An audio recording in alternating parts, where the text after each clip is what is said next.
नमस्कार, आप देख रहे हैं आवाज अड्डा और आपके साथ मैं हूं विपिन भट्ट। और आज हम बात कर रहे हैं कि ग्रोथ पर लग गया है महंगाई का ग्रहण, क्योंकि महंगाई का भार लगातार बढ़ता जा रहा है। पेट्रोल डीजल की बढ़ती कीमतों से शुरू हुई महंगाई अब घर के अंदर रसोई तक पहुंच चुकी है। एलपीजी सिलेंडर हो या फिर पीएनजी, कीमतें सिर्फ ऊपर की तरफ जा रही है। खाना पकाने की बात तो छोड़ दीजिए, खाना बनाने के लिए जो चाहिए उसमें भी महंगाई का जोरदार तड़का लग चुका है। सब्जी, फल, दालें, खाने के तेल, सबकी कीमतों में जैसे आग सी लगी हुई है। और नींबू कह लीजिए कि एक चुटकुला है, लेकिन 20 रुपए का एक नींबू किसी के लिए भी आसान नहीं है और मिडिल क्लास पे तो ये भारी पड़ता ही है। तो ये तो बात हुई घर की, लेकिन घर के बाहर भी महंगाई का कोहराम है। पेट्रोल, डीजल और सीएनजी की लगातार बढ़ती कीमतों को देखकर गाड़ी बाहर निकालने से पहले अब आपको 100 बार सोचना पड़ता है। सरकार ने दिवाली से पहले पेट्रोल डीजल पर एक्साइज ड्यूटी घटाकर जो राहत दी थी वो तो अब कब की गायब हो चुकी है। अब आम आदमी एक बार फिर से सरकार की तरफ टकटकी लगाए देख रहा है कि क्या सरकार पेट्रोल डीजल पर एक्साइज ड्यूटी कुछ कम करेगी।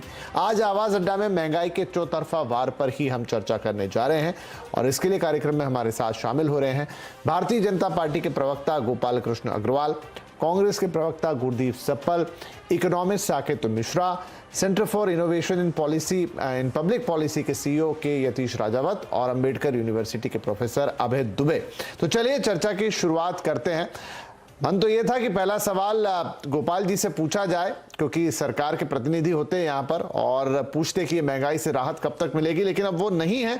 तो मैं साकेत मिश्रा जी के पास जा रहा हूँ। साकेत मिश्रा जी, लगातार पेट्रोल डीजल के दाम में बढ़ोतरी और उसका कास्केडिंग इफेक्ट भी कह लीजिए, और कमोडिटी प्राइसेस तो अपनी जगह पर है ही, तो खाने पीने की चीजें तमाम महंगी, तो फूड इन्फ्लेशन भी ऊपर, और तो और कोर महंगाई जो है, क्योंकि आप इकोनॉमिस्ट हैं तो मैं इस टर्म में बात कर सकता हूं, वहां पर भी नंबर काफी ऊपर है।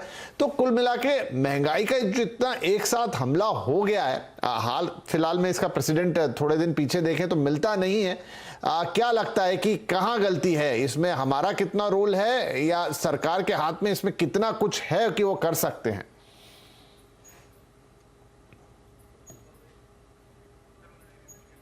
सर म्यूट है जी, सॉरी जी। हाँ, मैं म्यूट था जी।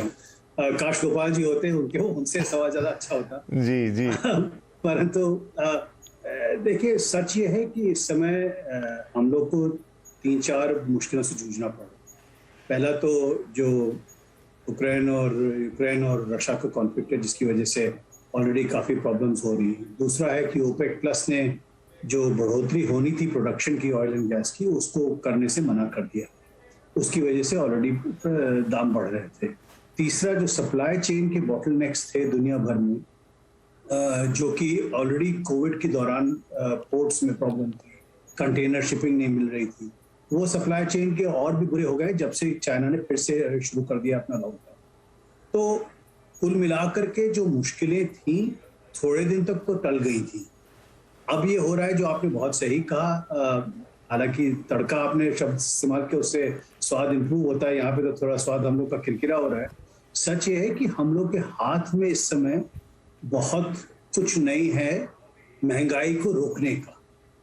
अगर मेरा मत लिया जाए तो इस समय सरकार की सबसे बड़ी जिम्मेदारी है कि जो हमारे गरीब नागरिक हैं इस देश के, जिनको सबसे ज्यादा महंगाई का असर होता है, जिनके खाने पे, जिनके रहने पे, जिनको बाहर निकलने पे पेट्रोल डीजल के दाम की वजह से और कुकिंग गैस के दाम की वजह से मुश्किलें पड़ती, उनको कम से कम किसी तरह से बफर करके बचाया जा सके। और आपने जो कहा कि इस समय इससे कोई राहत मिल सकती है, नियर टर्म में तो मुझे राहत नहीं दिखती है, क्योंकि जब तक कि ऑयल प्रोडक्शन नहीं बढ़ेगा और जब तक कि यूक्रेन और रशिया का जो लड़ाई हो रही है उसका कोई समाधान नहीं निकलेगा, तब तक मुझे सप्लाई चेन, सप्लाई प्रेशर में कोई बदलाव नहीं दिखता है।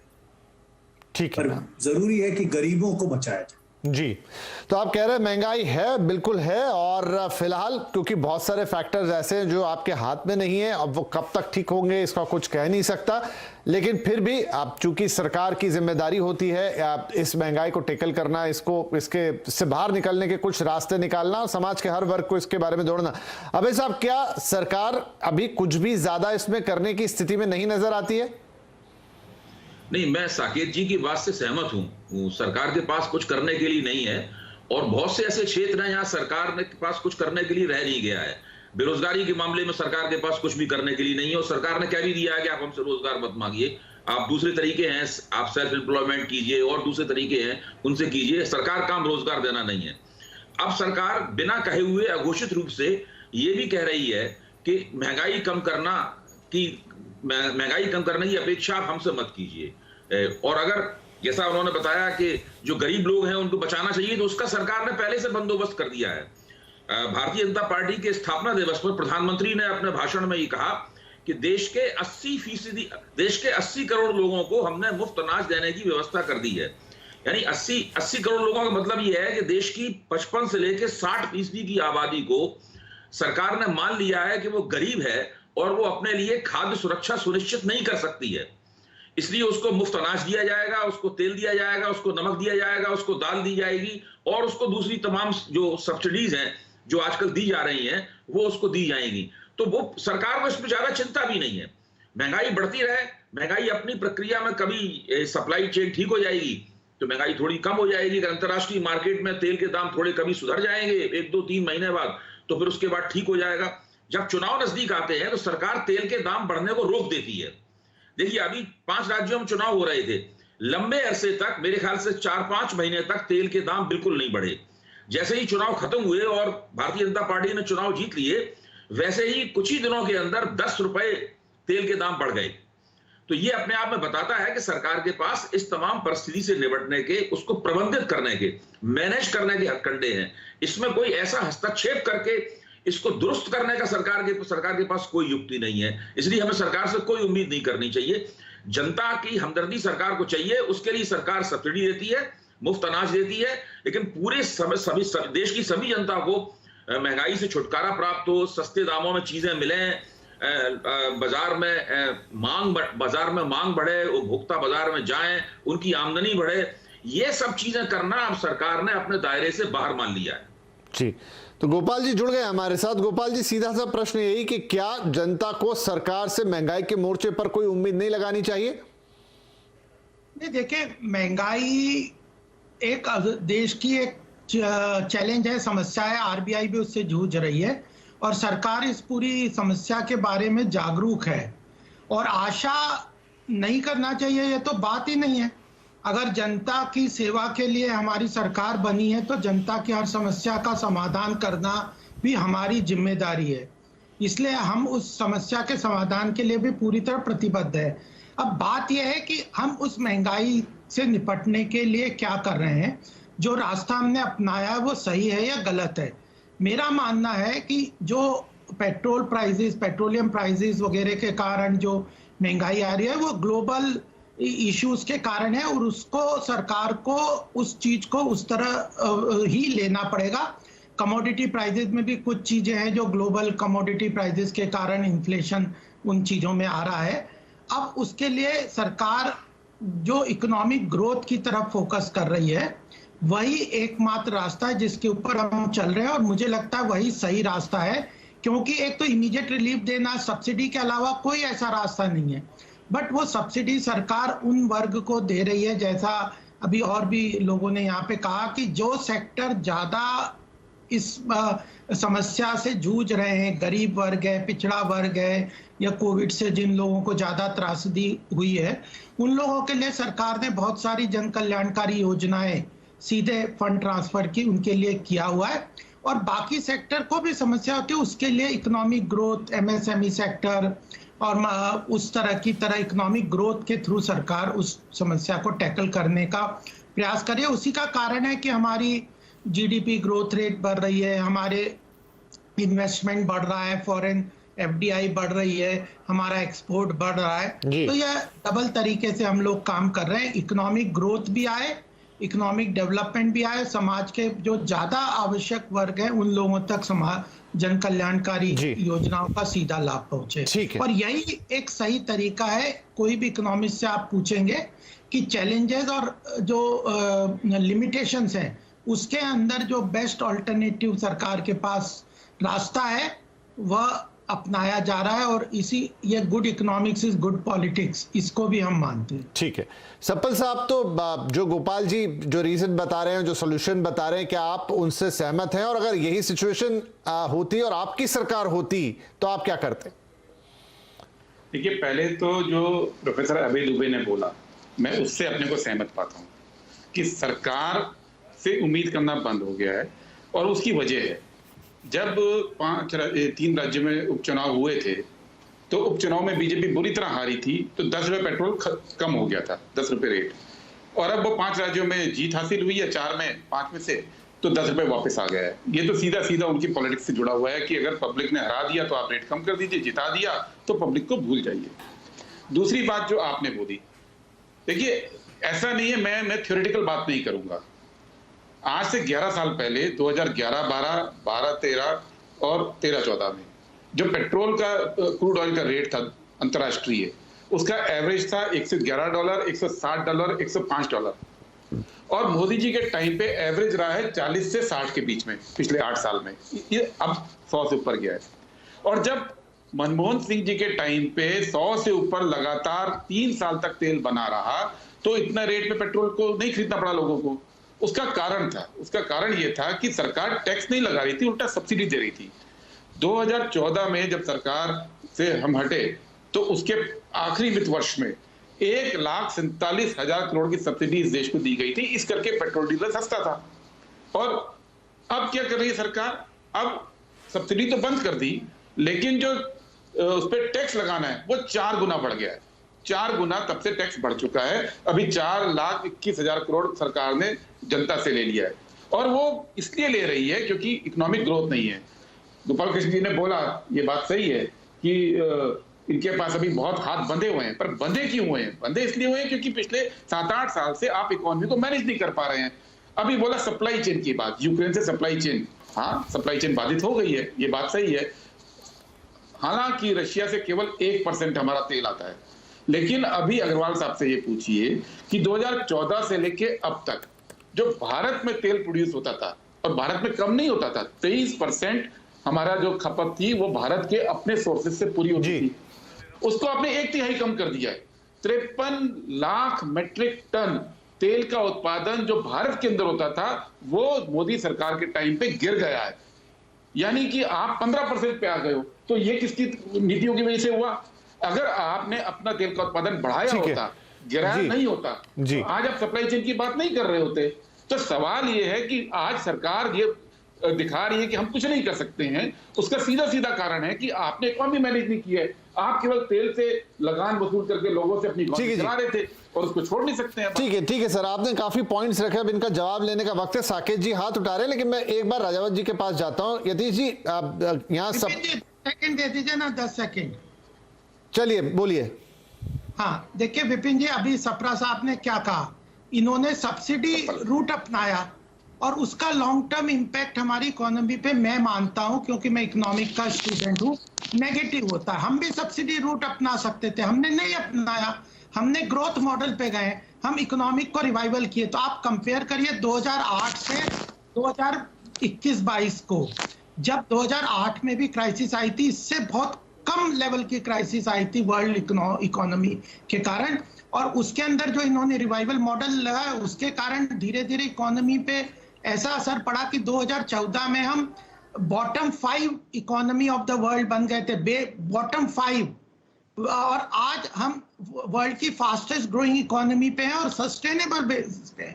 तो चैलेंज तो आते हैं, उसके आगे क्या रास्ता अपनाते हैं यह महत्वपूर्ण है। हम तो कह रहे हैं हमने सब्सिडी का रूट नहीं अपनाया, हमने इकोनॉमिक ग्रोथ मॉडल अपनाया। जी ठीक है गोपाल जी और गुरुदेव, हाँ दोनों के पास आता हूं, लेकिन राजा साहब भी बैठे हैं, वो भी इकोनॉमिक्स का अच्छा ज्ञान रखते हैं, एक बार उनके पास आऊं। राजा साहब, 2 तरह के तर्क हैं यहाँ पर। एक, उन्होंने कहा कि हमने एक सब्सिडी का मॉडल नहीं अपनाया क्योंकि उससे आगे जाके बहुत सारा बोझ पड़ा इकोनॉमी में और डेटा दिए। दूसरा, सप्पल साहब बता रहे हैं कि उनके टाइम में भी $105 तक गया था, लेकिन इतनी मार जनता पे नहीं उन्होंने पढ़ने दी। अब कौन सी बात को आप बेहतर समझेंगे इन टर्म्स ऑफ इकोनॉमिक्स? लेकिन एक बात यह भी है कि जनता इस त्राही कर रही है, तो उसका भी कुछ करना होगा। आप बताएं, आपकी समझ में क्या है? देखिए, दोनों मॉडल समय के हिसाब से लगते हैं।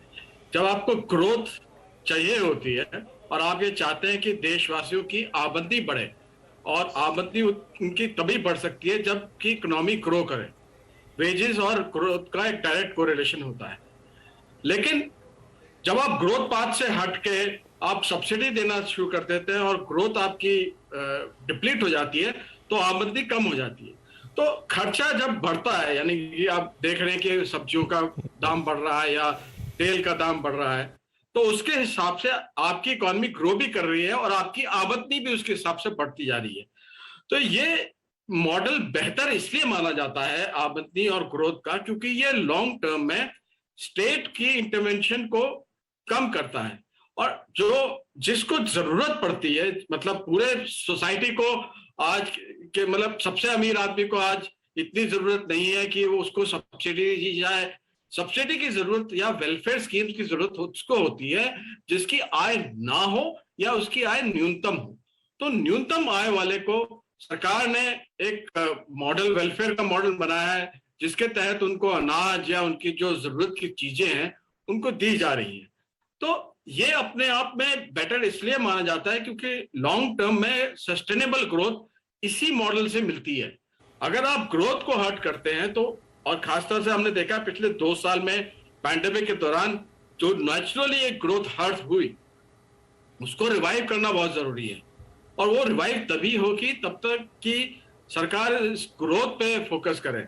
ये नहीं कि अब जैसे मांग होने लगी है कि इंटरेस्ट रेट बढ़ा दी जाए और इन्फ्लेशन को, मतलब खाने पीने की चीजों का जो बढ़ावा हुआ है वो इंटरेस्ट रेट से कंट्रोल में नहीं आएगा, क्योंकि फूड इन्फ्लेशन का इम्पैक्ट जो मॉनेटरी पॉलिसी से कंट्रोल होता है वो बहुत ही देर से होता है, उसकी ट्रांसमिशन वैल्यू बहुत ही स्लो होती है। तो लेकिन ग्रोथ इमीडिएटली इफेक्ट होती है जी। तो ग्रोथ अभी इस दौरान जब हम वापस इकोनॉमी एक तरह स्टेबिलिटी पे आई है तो ज्यादा जरूरी है विपिन। ठीक है, ये भी एक एनालिसिस है, और अभी हम ब्याज दरों पर भी आएंगे। अबे दुबे साहब, अब आपने हमारे दोनों पार्टी प्रवक्ताओं की भी बात सुनी और उसके बाद अभी राजावत साहब का कमेंट भी सुना। इस पर आप क्या कहेंगे कि फिर जब आपको किसी एक चीज को चुनना है कि लॉन्ग टर्म देखूं या शॉर्ट टर्म में रिलीफ दूं, तब क्या करना चाहिए? देखिए, हमेशा ही सभी सरकारें एक संतुलन बना के चलेंगी। आम जनता को फौरी रिलीफ देना हर लोकतांत्रिक रूप से चुनी हुई सरकार का कर्तव्य है। अगर कोई सरकार फौरी रिलीफ नहीं दे रही है तो इसमें कोई बुरी बात नहीं है, उसकी सराहना की जानी चाहिए कि फौरी रिलीफ दे रही है। और ग्रोथ भी बढ़ानी चाहिए, क्योंकि रिलीफ भी अनंत काल तक नहीं दी जा सकती। अंततः तो आर्थिक गतिविधियां बढ़ेंगी और वृद्धि दर बढ़ेगी तो लोगों की आमदनी बढ़ेगी, तो लोगों को आपको वो फौरी रिलीफ नहीं देनी पड़ेगी। लेकिन यहां पर असल में परिस्थिति दूसरी है।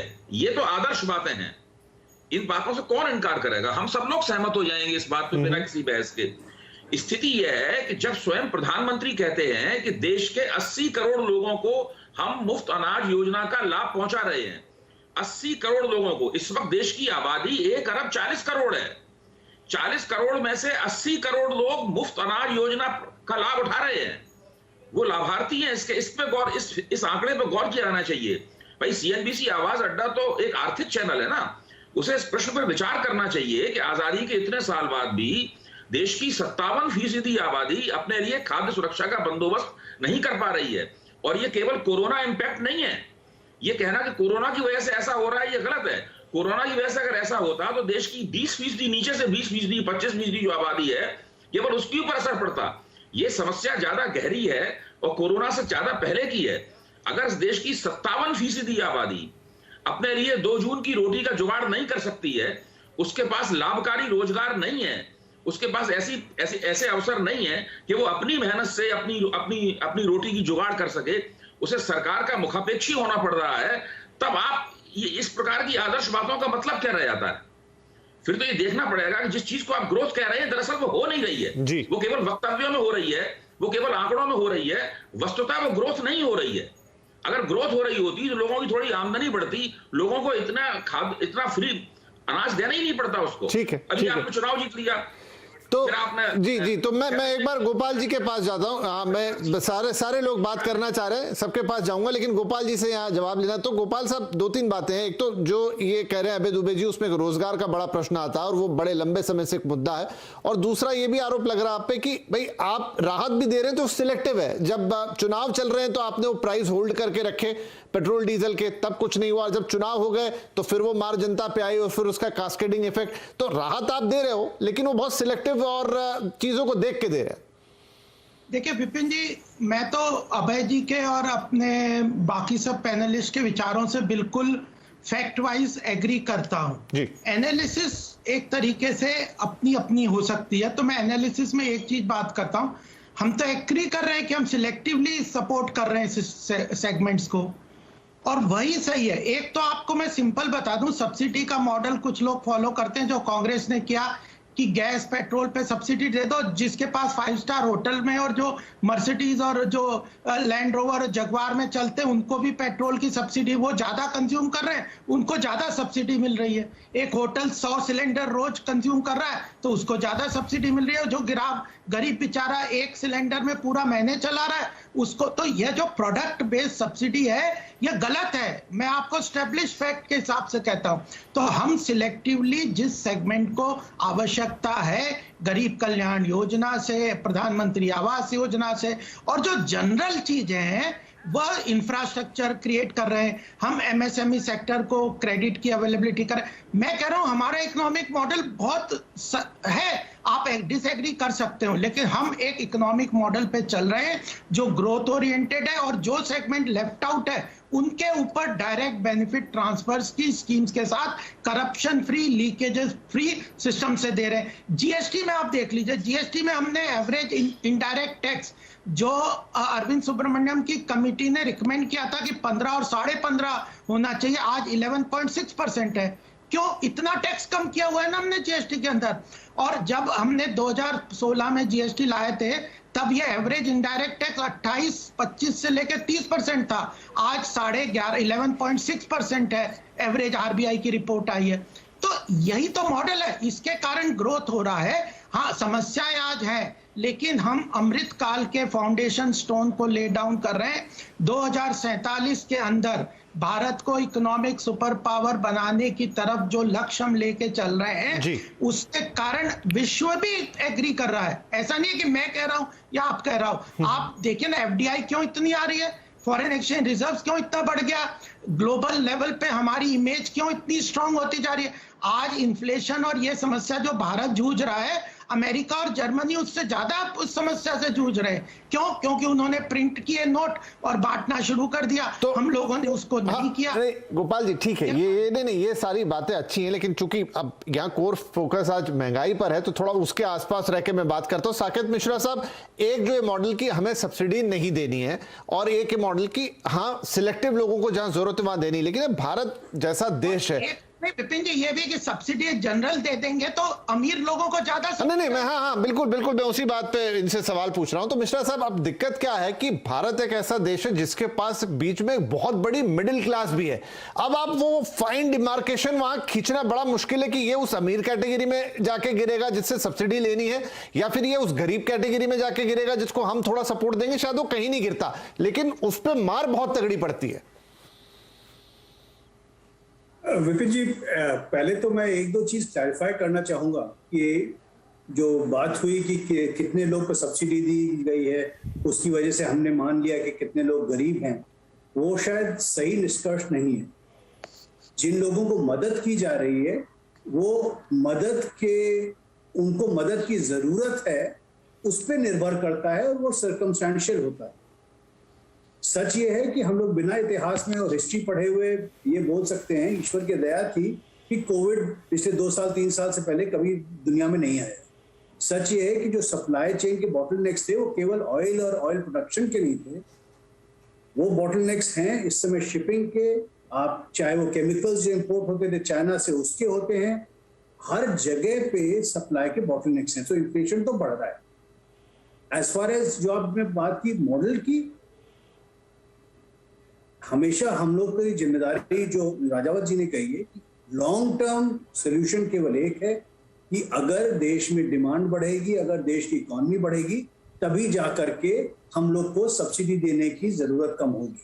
Subsidy end of the day अगर शॉर्ट टर्म सोल्यूशन कुछ समय के लिए दे सकते, 3 महीने के लिए दीजिए, 6 महीने के लिए दीजिए, उसके बाद देने से केवल हमारी आर्थिक व्यवस्था को नुकसान होता है। वो एक अंग्रेजी में शब्द होता है, सेंटेंस होता है, kicking the can down the road. आप आज सब्सिडी देते जाइए, कल सरकार का फिस्कल डेफिसिट बढ़ेगा, हमारी करेंसी गिरेगी और उसके बाद हमारा ऑयल का जो इंपोर्ट बिल है, क्योंकि ऑयल तो ऐसा तो है नहीं कि कल एक दिन में हम लोग ऑयल इंपोर्ट बंद कर देंगे। ऑयल का इंपोर्ट्स का भाव बढ़ेगा, उससे फिर से वापस इन्फ्लेशन आएगी। तो बड़ी फाइन बैलेंस लाइन करनी पड़ेगी हम लोग को। बहुत जरूरी है इस समय कि किसी तरह से जो डिमांड स्टिमुलेशन हो रहा है, जिससे लोग बिक्री कर सके अपने सामान की, सर्विसेज की, उससे उनकी आय बढ़े, उस पर भी ध्यान दिया जाए। और साथ साथ कोई लाइन नहीं है मिडिल क्लास में भी। मिडिल क्लास इस समय, क्योंकि मैं अधिकतर एसएमईज के साथ डील करता हूं, भारत का जो मिडिल क्लास है वो भी काफी विभाजित है जी। तो जो पुअर है, जो गरीब है, जिसके स्पेशली जो रूरल एरियाज में गरीबी है, उनको मदद करने की इस समय ज्यादा जरूरत है, प्राथमिकता देने की जरूरत है। साथ साथ हमें अपनी आर्थिक व्यवस्था को सुदृढ़ करने की जरूरत है। उसमें आप जो अगला सवाल है वो निश्चित है कि उस जो बीच में जिनको नहीं मदद मिल रही उनका क्या होगा। कुछ लोगों को होगा डैमेज अधिकतर, परंतु हर समय सरकार को चॉइस करनी होती है कि किस चीज को प्राथमिकता दी जाए।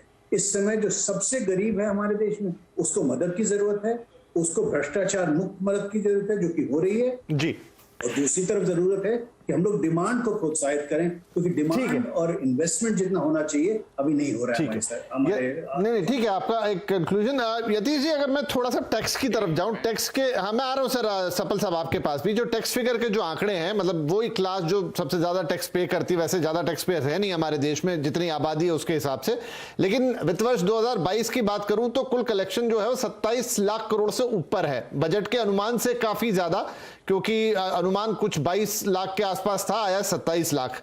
डायरेक्ट टैक्स कलेक्शन भी करीब 50% बढ़ा है और 14 लाख करोड़ से ऊपर है, और इनडायरेक्ट टैक्स कलेक्शन जो है वो 30% बढ़ा है और वो करीब 13 लाख करोड़ है। मतलब अनप्रेसिडेंटेड आंकड़े हैं, बहुत बढ़िया टैक्स कलेक्शन आ रहा है। लेकिन टैक्स जहां से आ रहा है, क्या वो ये उम्मीद नहीं कर सकता कि ऐसे समय पे जहां पे क्राइसिस काफी ज्यादा है और एक लेवल से ऊपर चीजें चली गई हैं, पेट्रोल आपका 120 रुपए लीटर है, दूसरी कमोडिटीज में भी आग लगी हुई है, तो वहां पर कुछ हद तक जो सरकार के हाथ में, चाहे वो एक्साइज ड्यूटी हो या कुछ और तरीके से, वो इस टैक्स का एक हिस्सा वहां खर्च करके राहत दे दे कि ये गलत हो जाएगा? देखिए, मांगना तो एक सिटीजन की या एक नागरिक की एक तरह से राइट है, लेकिन देना सरकार को, उसको देना या उसको दे पाना एक सरकारी डिसीजन है। वो इस पर निर्भर करता है कि वो अब किस वर्ग को कितना दे सकती है या किस वर्ग को कितनी जरूरत है। ये डिसीजन सरकारी ही है। अब अगर जिस आदमी के पास खाने की पैसे नहीं है और उसको खाना पहुंचाना ज्यादा जरूरी है, वर्सेस उस आदमी को देना जिसके पास जो पेट्रोल की वजह से शायद घूमने नहीं जा पा रहा या बाहर नहीं जा पा रहा, तो ये डिसीजन मिडिल क्लास हर समय इस डिसीजन में लूज करता है। ये हिंदुस्तान की असलियत नहीं है, ये टैक्स पेयर की दुनिया भर में यही असलियत है कि जो टैक्स पे करता है वो अपनी सुविधा के लिए टैक्स पे नहीं करता, वो टैक्स पे इसलिए करता है क्योंकि जो लोग टैक्स पे नहीं कर पाते उनको सुविधा देनी है। तो ये मतलब एक तरह से आप समझ लीजिए कि मिडिल क्लास के लिए एक बिटर ट्रुथ है। और ये टैक्स पेइंग मतलब जो अब जैसे कई बार ये होता है कि बंबई बहुत टैक्स पे करता है, तो क्या बंबई को सारी सुविधा देनी चाहिए और बिहार झारखंड को जहां पे सुविधा टैक्स पे नहीं होता वहां सुविधा नहीं होनी चाहिए? तो सरकार का तो रोल ही ये है कि जो जहां पे ज्यादा टैक्स पे हो रहा है उसको प्रॉपर्ली डिस्ट्रीब्यूट करे, डायरेक्ट बेनिफिट ट्रांसफर के थ्रू वहां तक पहुंचाए, उस आदमी तक पहुंचाए जिसको उसकी सबसे ज्यादा जरूरत है। अब इसको करने की जो प्रक्रिया है उस पे विवाद हो सकता है, लेकिन इस सिद्धांत पे विवाद कोई नहीं हो सकता। और ये गुड इकोनॉमिक्स भी है और ये गुड पॉलिटिक्स भी है। लाभार्थी ही वोटर्स है और वही क्लास एक साथ वोट करती है और ये लगातार देखा गया है। तो सरकार को ये कह देना कि आप अपने लाभार्थी के लिए या अपने वोटर के लिए काम मत कीजिए, या मेजॉरिटी वोटर्स के लिए काम मत कीजिए, आप एक तबके के लिए काम कीजिए, वो मिडिल क्लास है या वो रिच क्लास है, क्योंकि वो रिच क्लास आपको ज्यादा इन्फ्लुएंस कर सकता है, या मिडिल क्लास वो ज्यादा बोल सकता है, या उसकी शेयर ऑफ वॉइस ज्यादा है। ये कह देना अपने आप में मूर्खता होगी, क्योंकि पॉलिटिकल क्लास उसी को करेगी जो उसको इकोनॉमिकली और वोटर क्लास में बड़ा होगा। और हमारे देश अभी डेवलप्ड कंट्री तो है नहीं कि सब लोग एक समान है या सब लोग संपन्न हैं। तो जो नहीं संपन्न है उनके लिए टैक्स रेवेन्यूज जा रहे हैं, वेलफेयर स्कीम्स के थ्रू जा रहे हो या डायरेक्ट बेनिफिट ट्रांसफर के थ्रू जा रहे हो, ठीक है, वो जा रहे हैं। अभी मुझे लग रहा है यहाँ पे सप्पल साहब आपकी बात से इत्तेफाक नहीं रख रहे, क्योंकि बार बार हाथ उठा रहे। सप्पल साहब, मैं बहुत देर से सुन रहा हूँ जी, और ये बात समझने की है कि इस समय जनता तो परेशान है, आरबीआई भी परेशान है। जितनी मर्जी आप तारीफ इस शो पे कीजिए सरकार की नीतियों की, आरबीआई को मालूम है कि इन्फ्लेशन लगातार 6% से ऊपर है।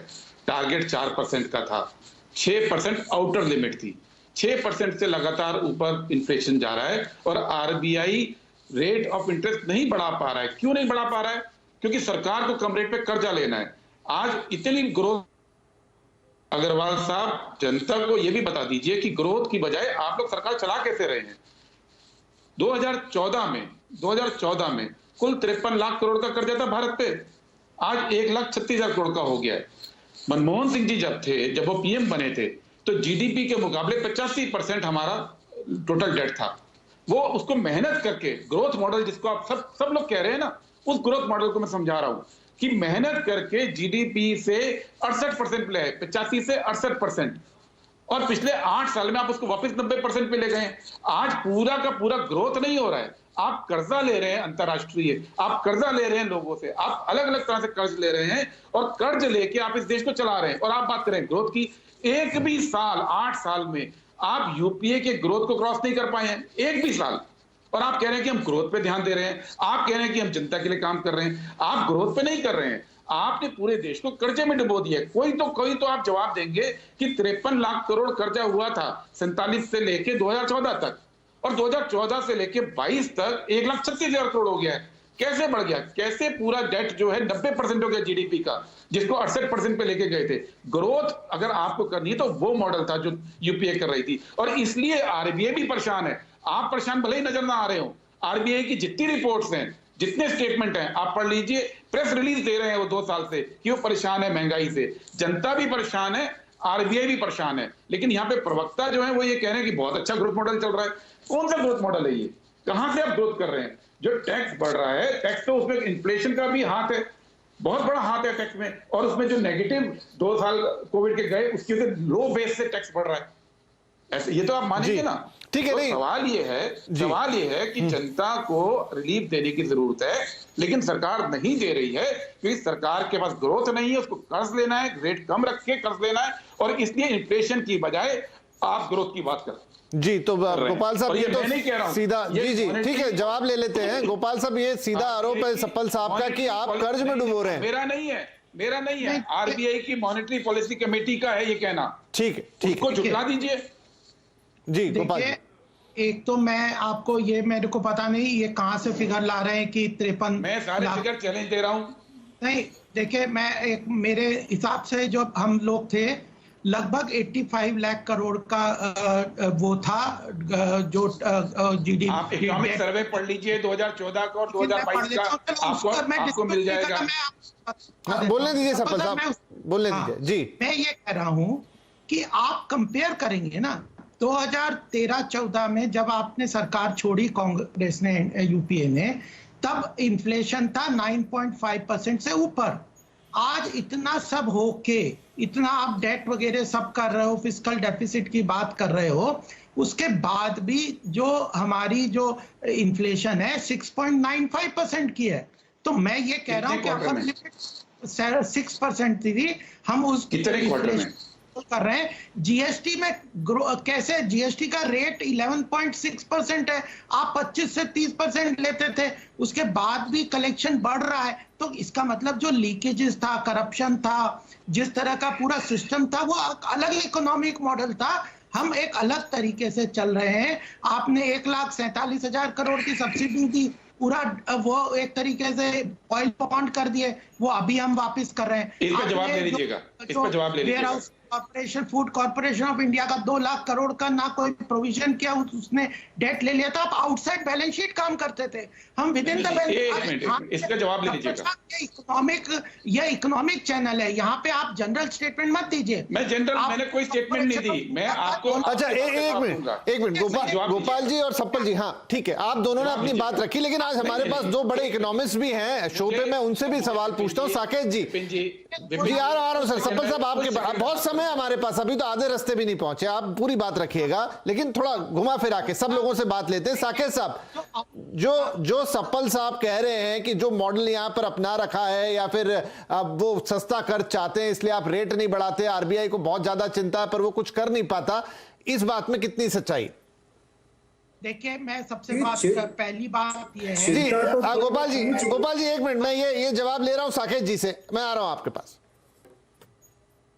देखिए, महंगाई है, आर्थिक चैलेंजेस हैं, और महंगाई का जो प्रेशर, जो इन्फ्लेशनरी प्रेशर कहते हैं, जो ट्रांसमिट होगा धीरे धीरे, क्योंकि अभी आपने देखा होगा कि जो इन्फ्लेशन आया है उसमें सीपीआई बास्केट में शायद 75% से ऊपर जो कमोडिटीज हैं उनके दाम बढ़े हैं। तो चिंता का विषय तो है ही। आरबीआई की जिम्मेदारी बनती है, मिनिस्ट्री ऑफ फाइनेंस की जिम्मेदारी बनती है कि चिंता होए, पर जो रेट्स के प्रेशर की बात है, अभी तक केवल भारत में नहीं पर दुनिया भर में बहुत ही फाइन लाइन है, जो कि रेट को बढ़ा करके डिमांड, उसकी वजह से इकोनॉमिक ग्रोथ पे जो रिस्क हो सकता है उसको बैलेंस करने का। और ये हल्का सब्जेक्ट नहीं है कि आदमी कह दे कि भाई सरकार को बोरो करना है इसलिए कर। ये बहुत गरुआ सब्जेक्ट है, क्योंकि अगर 1% 1.5% का रेट बढ़ गई, उससे हमारी डिमांड तुरंत गिर गई, चाहे वो हाउसिंग सेक्टर की हुई या व्हीकल सेक्टर की हुई, उससे कितने लोग की नौकरियां जाएंगी, उससे कितनी सरकार के ऊपर सब्सिडी का सकता है। ये बहुत गरुआ चीजें हैं और इनके ऊपर गंभीरता से और चिंतन करने की जरूरत है। तो आरबीआई को चिंता है, ये मैं खुश हूं कि आरबीआई को चिंता है, क्योंकि आरबीआई का उत्तरदायित्व है कि चिंता होनी चाहिए, पर चिंता के साथ साथ एक बैलेंस की जरूरत है कि हो सकता है एक विकल्प हो कि रेट्स बढ़ाए जाएं, जिससे कि कुछ चीजों में इन्फ्लेशन को दबाया जा सके। पर अगर आरबीआई ये देखेगा कि इन्फ्लेशन इस तरह की चीजों में आ रहा है जहां पे रेट से कोई फर्क नहीं पड़ेगा, अगर वो तेल लोगों का इस्तेमाल जितना होता है गाड़ी चलाने के लिए उतना होगा ही, अगर खाने पीने का जो फूड का इन्फ्लेशन है उसमें तो कोई ज्यादा फर्क पड़ना नहीं, क्योंकि हर व्यक्ति को खाना खाना ही है। तो इसलिए आरबीआई को गंभीरता से चिंतन करना पड़ेगा, और चिंतन के साथ साथ एक ऐसी पॉलिसी बनानी चाहिए जो कि इस समय विश्व में सबसे बड़ा जो खतरनाक चीज है वो स्टैगफ्लेशन का रिस्क, कि आपने रेट बढ़ा दी, इन्फ्लेशन के ऊपर कंट्रोल नहीं आया क्योंकि सप्लाई साइड प्रेशर अभी भी चल रहे हैं और आपकी ग्रोथ भी ठप हो गई। तो उससे इधर के भी नहीं रहे, उधर के भी नहीं रहे, और 5 से 7 साल का आर्थिक व्यवस्था एकदम दुर्लभ खराब हो जाएगी। तो इसलिए बहुत ही गंभीरता का विषय है, चिंता होना कोई खराब नहीं। और जैसा सरकार के डेट की बात है, मैं एक चीज जरूर कहूंगा कि जो माननीय वित्त मंत्री हैं, इस समय जो पारदर्शिता है सरकारी डेट की, वो शायद भारत के इतिहास में कभी नहीं, चाहे वो ऑयल बॉन्ड्स थे या ऑयल कंपनीज में छुपे हुए डेट थे, हमारे of balance sheet public sector का डेट था, अब हम लोग को सही पिक्चर मिल रही है। पर अरे डेट होना ना होना कोई ऐसी बुरी बात नहीं है। ठीक है, जनता को मदद करने के लिए कोविड के समय डेट लेना, फिस्कल डेफिसिट बढ़ाना जरूरी था। ठीक है, सिचुएशन भी अनप्रेसिडेंटेड है, आप ना इस तरह का कभी महामारी हाल फिलहाल में हमने देखी, और फिर बैक टू बैक युद्ध, तो डेफिनेटली एक बड़ा चैलेंज है। सप्पल साहब, आप क्या कहेंगे? क्योंकि देखिए बहुत ज्यादा फाइनेंसेस, स्टेट्स के फाइनेंसेस बहुत खराब है, स्टेट सुन नहीं रहे, बहुत गलत काम कर रहे हैं जी। ये जो फ्रेबीज है बिना प्रोविजन कर करके बजट में, वो फ्रेबीज दिक्कत करती हैं, वो असली इकोनॉमिक मॉडल गलत है, उस सब पे हमें चर्चा करनी चाहिए। आप तो वो आपका चैनल वो है जो इकोनॉमिक इश्यूज को जनता को सही ढंग से समझाए। ये पॉलिटिकल डिबेट नहीं है, ये इकोनॉमिक डिबेट है। ये इकोनॉमिक डिबेट है, मैं इकोनॉमिक बात कर रहा हूँ, इकोनॉमी की जवाब दीजिए। 2-3 बातें आपने बोली, 2-3 बातें मैं गंभीरता से कर रहा हूँ, बात को हल्के में मत कीजिए कि सिर्फ जुमला करके कि इकोनॉमी है गंभीर। मैं गंभीर बात कर रहा हूँ। अग्रवाल साहब सुन लीजिए, आपने 2-3 बातें बोली, यतीश ने 2-3 बातें बोली। बात क्या बोली? बॉन्ड, ठीक है, बॉन्ड इश्यू किए थे, 53,000 करोड़ के वाजपेयी गवर्नमेंट ने भी इश्यू किए थे, मनमोहन सिंह जी गवर्नमेंट ने उसको उतारा था ना। ये तो नहीं बोला कि भैया रोते रहे पूरे देश के आगे। अभी 2 लाख करोड़ के आपने बैंक रिकैपिटलाइजेशन बॉन्ड इश्यू किए, आपकी सरकार ने, वो अगली सरकार पे करेगी। सरकारें तो ऐसी चलती हैं, कोई रोता तो नहीं है। आपने पे कितना किया आज तक? पूरे 10 साल के अंदर 1,40,000 आप पे करेंगे। नहीं, एक मिनट को टोकिए नहीं, देखिए सवाल एफसीआई का आप बोल लीजिए। मैं बोलता हूँ, आपने out of the balance sheet आप बोल लीजिए। बजट, हाँ, तो 2 लाख का ही फिगर आपके पास आया ना, 2 ही लाख का फिगर आया। एक सुनिए 2 ही लाख का फिगर आया। यूपीए के 10 साल में 8,88,000 करोड़ रुपए टैक्स हुआ पेट्रोल का, आपके टाइम में 27 लाख हो गया। आपने 19 लाख करोड़ तो पेट्रोल से ले लिया और 83 लाख करोड़ जो है वो कर्जा ले लिया, और आप 2 लाख को गिनाते हैं। चैनल इकोनॉमी का चैनल है ना, तो मैं फिगर पे बात कर रहा हूं, मैं कोई पॉलिटिकल बयानबाजी नहीं कर रहा हूं। आप बताइए कि ऐसा हुआ कि नहीं हुआ? 2 लाख करोड़ की देनदारी के अगेंस्ट में आपने 19 लाख करोड़ एक्स्ट्रा लिया है पेट्रोल डीजल पे और 83 लाख करोड़ लिया है कर्जा। अब बोलिए, इसका जवाब दीजिए। आप कहाँ घुमा रहे हैं सप्पल साहब? जो हमने 27 लाख आप कह रहे हो, हमने पेट्रोल डीजल में 7 साल में टैक्स लिया, उससे ज्यादा तो हम खर्च किया। हर साल 35 लाख करोड़ का खर्चा होता है। तो आप 27 वो तो होता ही है, वो तो हर सरकार का होता है, लेकिन आप ग्रोथ से नहीं ले रहे हो, आप पेट्रोल से, कर्जे से और देश के एसेट्स बेच के कर रहे हो। ये मेरी शिकायत है। और आपने बोला फ्रीबीज, आपने दूसरी बात बोली फ्रीबीज। एक मिनट, आपने इंडिया को किस तरह लिया? आपने फ्रीबीज की बात बोली, आधे लिया। देखिए, तू मैं मत कीजिए, तू मैं मत कीजिए। अभी आपने बोला इकोनॉमी चैनल, अब आप आगे लूट लिया, ये लिया, जुमलेबाजी पे तू मैं नहीं। आपने फ्रीबीज की बात की, मुझे पता है आप आम आदमी पार्टी सरकार पे अटैक करते हैं, कीजिए, लेकिन आधे राज्य तो बीजेपी के पास हैं, वहां पे कितनी ग्रोथ हो रही है? वहां तो आप फ्रीबीज नहीं कर रहे हैं। जब आप फ्रीबीज देते हैं तो आप कहते हैं मदद कर रहे हैं। आपके आधे राज्य बीजेपी के पास है, वहां क्यों नहीं ग्रोथ हो रही है? दीजिए जवाब। वहां पे आपकी सरकार है ना, वहां पे आप क्यों नहीं कर पा रहे? चलिए, मुझे जी ठीक है गोपाल जी और सिपल साहब, देखिए, क्योंकि बजट में मैंने इसको मुझे देखिए, हम दोनों ही आप लोग अपने अपने आंकड़े रख रहे हैं, अपनी अपनी बातें रख रहे हैं, बहुत सारे आंकड़े तो हम यहाँ मिलान कर नहीं सकते।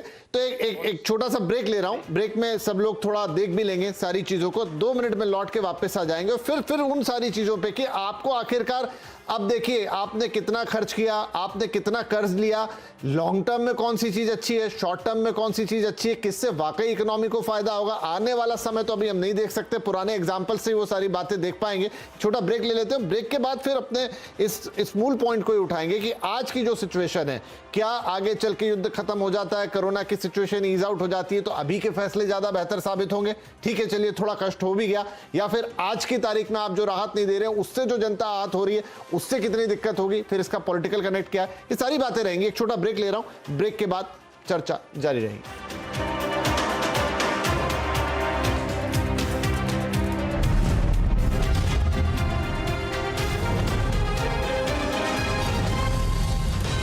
Welcome back. आवाज अड्डा में बात हो रही कि ग्रोथ पर महंगाई का ग्रहण, क्योंकि इस समय महंगाई अपने एक अलग रूप में सामने आ रही है और बहुत सारे फैक्टर्स हैं जो उसे गवर्न कर रहे हैं, लेकिन निगाहें सबकी सरकार की तरफ की वो इसे कैसे टैकल करती है और उसी पर सारी बातचीत यहाँ पे हो रही है।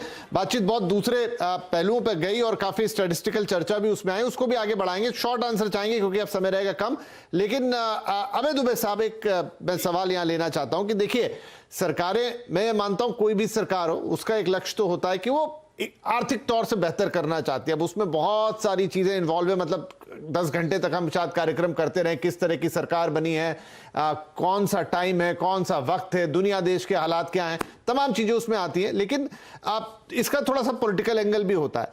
मैं ये पूछना चाहता हूं, क्या आज की तारीख में महंगाई का जो चुनावी कनेक्शन है वो एक तरीके से थोड़ा बैकबर्नर पे चला गया? एक समय हम देखते थे प्याज वगैरह पे गिर जाती थी सरकार, लेकिन अभी नींबू 50 रुपए का एक अभी मिल जाए तो चुटकुला बन रहा है, उससे ज्यादा कुछ नहीं।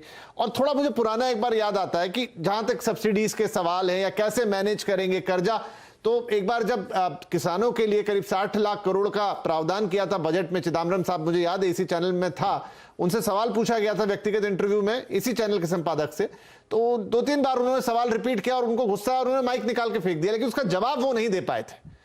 तो क्या सरकारों के पास अपना एक फिक्स पैटर्न होता है, उनको उसी तरीके से करना होता है, उसी में उनको अपनी राजनीति भी साधनी होती है और उसी में उनको अर्थव्यवस्था भी देखनी होती है, वो मजबूरी है?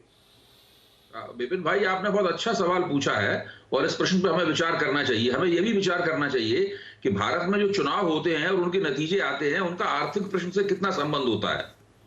मेरा मानना यह है कि दिल्ली के एक चुनाव को छोड़कर, जब प्याज की महंगाई से माना गया था कि भारतीय जनता पार्टी दिल्ली में चुनाव हार गई थी, हालांकि भाजपा उसके बाद से दिल्ली में कभी भी चुनाव नहीं जीती, लेकिन आमतौर पर जो आर्थिक सवाल है वो एंटी इनकम्बेंसी को, यानी सरकार विरोधी भावनाओं को इस हद तक नहीं बढ़ा पाता जिससे कि सरकारी पार्टी चुनाव हार जाए। ये पिछले चुनाव में भी हुआ और उससे पहले बिहार में भी हम देख चुके हैं और दूसरे चुनावों में भी हमने देखा है कि आर्थिक सवाल लोगों को सरकार के खिलाफ वोट डालने की तरफ नहीं ले जाता और दूसरे बहुत से मुद्दे हैं वो चुनाव परिणाम को प्रभावित करते हैं और चुनाव को एक खास तरह के निर्णय की तरफ ले जाते हैं। तो आमतौर पर जो लोग सरकार में होते हैं, इसीलिए वो महंगाई से बहुत ज्यादा चिंतित नहीं होते। वो उनके पास कुछ प्रबंधन करने के हथकंडे की युक्तियां होती हैं जिससे वो प्रबंधन करते रहते हैं। मीडिया मैनेजमेंट चलता है, मीडिया पर लगातार दावेदारी की जाती रहती है। कुछ ऐसे आंकड़े जो स्पष्ट रूप से फर्जी लगते हैं, उन आंकड़ों को बार बार हमारे सामने पेश किया जाता है। देखिए, चुनाव प्रचार के दौरान भी और उसके बाद भी सरकार ने लगातार ये दावा किया कि हमने एक हद से ज्यादा इन्फ्लेशन नहीं बढ़ने दिया। ये बाकायदा चुनाव प्रचार का एक खास जुमला था, इस जुमले को बार बार अपनाया गया। लेकिन हम जानते हैं कि उपभोक्ता मूल्य सूचकांक और थोक मूल्य सूचकांक के बीच का जो अंतर था, वो अंतर बहुत ही अस्वाभाविक था। जो थोक मूल्य सूचकांक था वो काफी बढ़ा हुआ था और उपभोक्ता मूल्य सूचकांक को बहुत ही नकली तरीके से कम करके दिखाया जा रहा था लगातार, ताकि चुनाव में एक तर्क दिया जा सके। तो ये सब जो होता है, मैं इसे प्रबंधन के हथकंडे कहता हूं और इसे सभी सरकारें इस्तेमाल करती हैं। मैं किसी एक पार्टी और किसी एक सरकार के ऊपर आरोप नहीं लगा रहा हूं, सभी इसको इस्तेमाल करती हैं। इसका नतीजा ये होता है कि जो राजनीतिक प्रक्रिया है, राजनीतिक प्रक्रिया महंगाई से प्रभावित नहीं होती, राजनीतिक प्रक्रिया बेरोजगारी से प्रभावित नहीं होती। जबकि कोई भी कहेगा इस देश में महंगाई और बेरोजगारी ऐतिहासिक रूप से बहुत ज्यादा है इस वक्त। इसके बावजूद भी जिन सरकारों के तहत महंगाई और बेरोजगारी बढ़ी है, उन सरकारों को राजनीतिक नुकसान नहीं हो रहा है। चूंकि ऐसा नहीं हो रहा है, इसलिए सरकारें इसके पर चिंतित नहीं हैं। वो जानती हैं कि चुनाव से पहले कुछ वो 19-20 कर देंगी, कुछ ट्वीक कर देंगी, कुछ टिंकरिंग कर देंगी और उससे तत्कालीन रूप से लोगों को लगेगा कि शायद अब महंगाई रुक गई है, तेल के दाम नकली तरीके से रोक दिए जाएंगे और जैसे ही चुनाव खत्म होगा वैसे ही फिर तेल के दाम बढ़ने शुरू हो जाएंगे। तो ये सब होता रहता है और इसी तरह जब तक इस देश में राजनीतिक प्रक्रिया का आर्थिक प्रक्रिया से संबंध स्थापित नहीं होगा, तब तक अर्थनीति चुनावी मुद्दा नहीं बनेगी। ठीक है, ये एक प्रश्न था जो कि अर्थव्यवस्था और चुनाव के बीच की कड़ी के या राजनीति के बीच की कड़ी के लिए था। लेकिन राजावत साहब, अब असली मुद्दा तो ये है कि इस समय जो हमारे सामने, जी गोपाल जी आऊंगा आपके पास, इस समय जो महंगाई हमारे सामने खड़ी है वो समस्या तो है, अब उसका निदान कैसे हो? नहीं, निदान देखिए, जो खाद्य सामग्री है जिनका दाम बढ़ा है और जो एडिबल ऑयल है जिनका दाम बढ़ा है, तो उनके लिए सबके लिए अलग अलग उपाय हैं। अब एडिबल ऑयल के लिए सरकार ने पाम ऑयल की इंपोर्ट्स को दोबारा से अप्रूव किया है, तो हो सकता है कि एडिबल ऑयल के दाम अगले 1-1.5 महीने में कम हो। उसी तरीके से सब्जियों के और जो दाम बढ़े हैं वो इस समय इस साल गर्मी कुछ ज्यादा पड़ी है और कुछ जल्दी भी पड़ी है।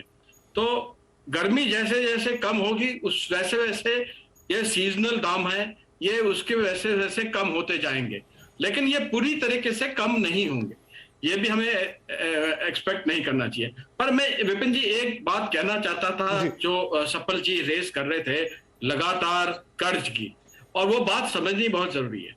कर्ज का आकलन एब्सोल्यूट नंबर में नहीं किया जा सकता। या आप ये नहीं कह सकते कि आपने 53 लाख किया था और हमारे समय में, बीजेपी के समय में 1.5 लाख करोड़ हो गया। कर्ज को जीडीपी के परसेंटेज के रूप में नापा जाता है, ठीक है। और आप देखेंगे 2012 से 2020 तक GDP to debt ratio 68% to 72% के बीच में रहा है, बल्कि ये बढ़ रहा था 74 और 80% 2004 में, 2005 में और 2006 में। 2004 में ये पहुंच गया था 82%, 2005 में भी 80 के अबव रहा था। ये फॉल किया है 2006 में 80 के नीचे, लेकिन 79% था 2007 में।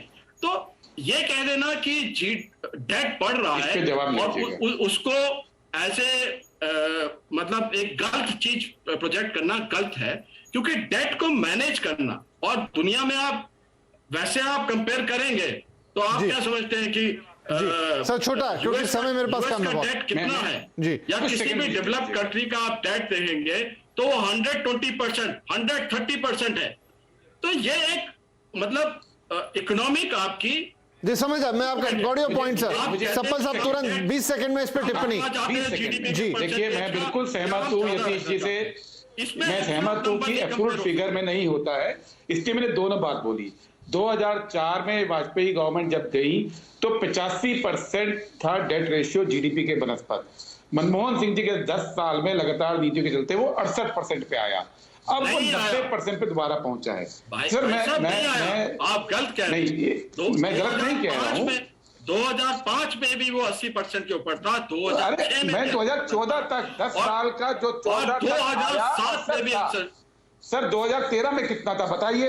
68% था कि नहीं था? वो तो हर साल धीरे-धीरे नीचे आएगा ना। आर्थिक नीतियां कोई जादू की छड़ी नहीं है कि वो पीएम बन के तो कम हो जाएगा। 10 साल की नीतियों में वो नीचे आया। 2013 में 68 पे आया कि नहीं आया? आप बताइए मुझे कि नहीं आया। नहीं तो और अब 90 तक लाख या 90 तक किया कि नहीं किया? पे आया, ठीक है ना। 68 पे आया ना। 12% हुई। 85 से 68 पे आया और वापस पिछले मुझे जी अब चूंकि मेरे पास बिल्कुल खत्म हो गया, क्योंकि ये आंकड़ों में हम शायद और बात करते जाएंगे और कहीं पहुंचेगी नहीं। लेकिन गोपाल साहब अब मूल मुद्दा यही है कि जनता को अभी मौजूदा जो महंगाई है, चाहे वो फ्यूल की हो, चाहे वो खाने पीने की चीजों की हो या कमोडिटीज की हो, उससे राहत कब मिलने जा रही है और सरकार इसके लिए क्या सोच रही है? देखिए, मैं जनता को आपके माध्यम से कोई नहीं चाहता। मैं एक सिंपल बात करता हूं, अभय दुबे जी का रिस्पेक्ट करता हूं, लेकिन जो उन्होंने कहा कि सरकार महंगाई से चिंतित नहीं है, इस बात से मैं बिल्कुल वाकिफ नहीं रखता, क्योंकि मैं समझता हूं कि महंगाई है और वह चिंता का विषय है। सरकार उसके प्रति जागरूक है। अब जनता क्यों हमें सपोर्ट कर रही है, उसका एक ही रीजन दे देना चाहता हूं। जनता समझ रही है कि जो रोड मैप हम ले रहे हैं उस महंगाई को डील करने के लिए वह अच्छा है, ठीक है, और वर्तमान स्थिति से निपटने के लिए वही एक तरीका है। गोपाल जी, आज के समय में एक मिनट सुन लीजिए, मैंने आपको नहीं रोका। आज के समय सुन लीजिए पूरा जवाब, क्योंकि समय कम रह गया है। जी, जनता बहुत अवेयर है। अगर आप यूपी की हमारी कैंपेन देखोगे तो हमने law and order, economic development. Gopal ji, क्या कोई एक्साइज ड्यूटी कट जैसा कट पहले देखा था होने वाला है? कुछ राहत मिलेगी पेट्रोल डीजल के दाम में? बिल्कुल, हम लोग पूरी तरह से इस बात को मान के, आप रशिया के साथ हमारा जो डील हो ग्लोबल अमेरिका के इस ऑयल कंट्रोल परचेज में आप देखिए भारत के हित को ध्यान में रखते हुए हमने किस तरह से स्टैंड। जी अब चूंकि मेरा समय मेरा पूरा समाप्त हो गया, तो कुल मिला के मैं यही कंक्लूड करूंगा कि देखिए बहुत सारे फैक्टर काम कर रहे हैं, माना वो बात सही है, लेकिन जो जनता, आपने कहा कि जनता देख रही है, समझ रही है, उस जनता ने आपको वोट दिया है, आपको वो अधिकार दिए हैं कि आप इस समय अर्थव्यवस्था को डील कर रहे हैं, तो वो आपसे उम्मीद भी रखेगी कि अगर वो महंगाई अब उसको चुभने लग गई है, चाहे उसको गाड़ी में तेल डलाना हो, चाहे उसको घर में खाना बनाना हो, सीएनजी हो, पीएनजी हो, तमाम चीजें, कमोडिटीज और कोई चीज उसे खरीदनी है, और अब अगर उसकी जेब पे वो भारी पड़ रहा है तो वो सरकार की तरफ ही देखेगी कि वो कुछ राहत उसके लिए लेकर आए। ठीक है, अभी बहुत सारे फैक्टर्स होंगे जो हाथ में नहीं है, लेकिन जितना सरकार के हाथ में है वहां की उम्मीद जरूर जनता देश की करेगी। आप सभी लोगों का इस कार्यक्रम में शामिल होने के लिए और अपनी कीमती राय रखने के लिए धन्यवाद। नमस्कार।